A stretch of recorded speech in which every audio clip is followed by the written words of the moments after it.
How to download a free version of SPSS? Well, by going to PSPP. So we just need to search for download PSPP on Google. Then on the first website, we're just going to go to download, and then here we are going to install PSPP and download this.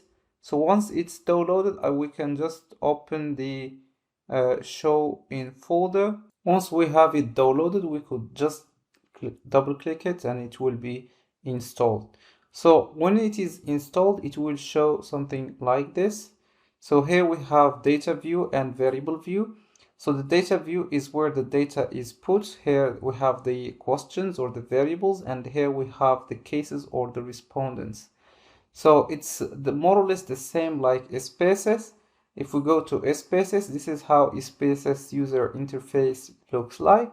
We have the I, V, D, Vs, etc. These are the variables or the questions, and there we have the cases. So let's just copy these and paste them to PSPP, and then paste them to PSPP.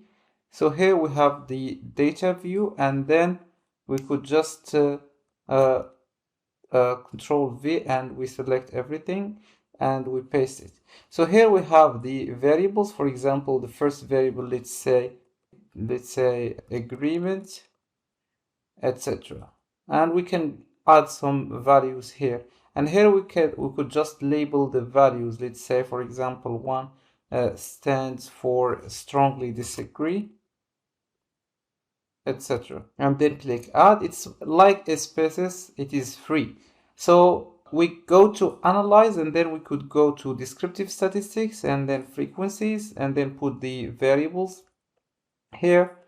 And then we want to pick the mean, the standard deviation, the range, the mode, etc. Then we can add also charts, and then we can do a lot of things. So here we just click frequency tables.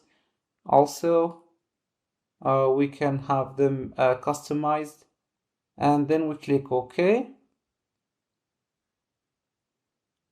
So this is the output. It is like SPSS. So this is good.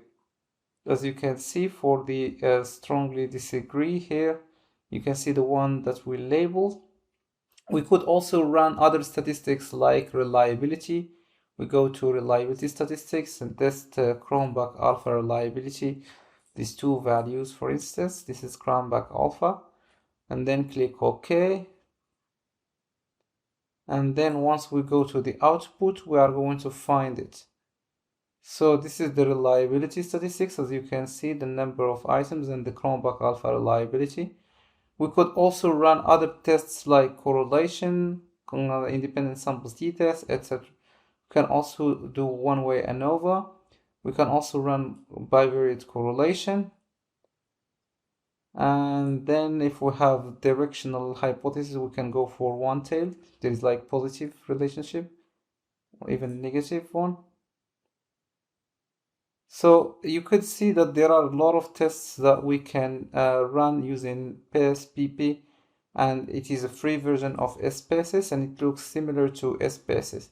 If you compare it to SPSS, you can notice this. We can have frequencies, we can have, for example, other statistics like compare means, independent samples t-test, the correlation, regression, scale reliability, regression. Even the names used on SPSS are to a larger extent similar to the ones used on PSPP. So here we have regression as well. So we have different tests, and we have more or less a free version of SPSS. This is in brief. If you have questions or remarks, do not hesitate to post them below, and see you soon.